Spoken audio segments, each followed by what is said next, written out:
Yesus ngajarin kita dalam Matius 5 ayat 23 seperti ini. Sebab itu, jika engkau mempersembahkan persembahanmu di atas mezbah, dan engkau teringat akan sesuatu yang ada dalam hati saudaramu terhadap engkau, ayat 24, tinggalkanlah persembahanmu di depan mezbah itu, dan pergilah berdamai dahulu dengan saudaramu, lalu kembali untuk mempersembahkan persembahanmu itu. Ayat 25, segeralah berdamai dengan lawanmu selama engkau bersama-sama dengan dia di tengah jalan, supaya lawanmu itu jangan menyerahkan engkau kepada hakim, dan hakim itu menyerahkan engkau kepada pembantunya, dan engkau dilemparkan ke dalam penjara.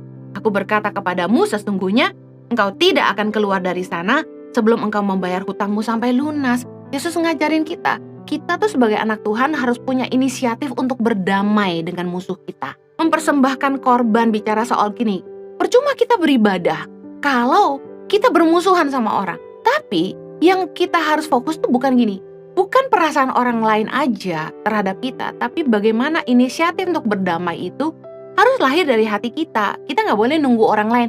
Dia juga nggak datengin saya, dia juga nggak minta maaf sama saya. No, inisiatif itu harus lahir dari kita. Dikatakan gini, jika engkau mempersembahkan persembahanmu di atas mezbah dan engkau teringat akan sesuatu yang ada dalam hati saudaramu terhadap engkau. Jadi Tuhan tuh pengen kita peduli tentang perasaan orang lain terhadap kita. Kalau kita melukai perasaan orang, mereka terluka karena kita yang harus punya inisiatif untuk berdamai sama mereka. Gak peduli mereka salah sama kita, tapi kita gak boleh jadi batu sandungan buat mereka. Inisiatif untuk berdamai dengan lawan di tengah jalan, bicara soal, udahlah kalau bisa ada jalan damai, kita jalan damai. Kecuali memang masalah itu memang sudah tidak bisa dengan jalan damai, ya terpaksa harus secara hukum apa boleh dikata. Tapi inisiatif untuk berdamai harus lahir dari hati kita. Markus 11 ayat 25 berkata gini, dan jika kamu berdiri untuk berdoa, ampunilah dahulu sekiranya ada barang sesuatu dalam hatimu terhadap seseorang, supaya juga Bapamu yang di sorga mengampuni kesalahan-kesalahanmu. Bagian kita adalah memiliki inisiatif untuk mengampuni kesalahan orang dan untuk berdamai dengan mereka. Tapi kalau orang itu membenci kita dan tidak mau berdamai, yaitu urusan mereka sama Tuhan. Yesus mengajarkan supaya inisiatif berdamai itu harus lahir dari kita dulu, gitu. Harus dimulai dari kita. Bukankah kita anak-anak Allah? Matius 5 ayat 9 berkata, berbahagialah orang yang membawa damai karena mereka akan disebut anak-anak Allah. Ada anggota keluarga yang tidak suka kepada kami, tidak mau berbicara kepada kami. Tapi saya sama suami mengambil inisiatif untuk berdamai.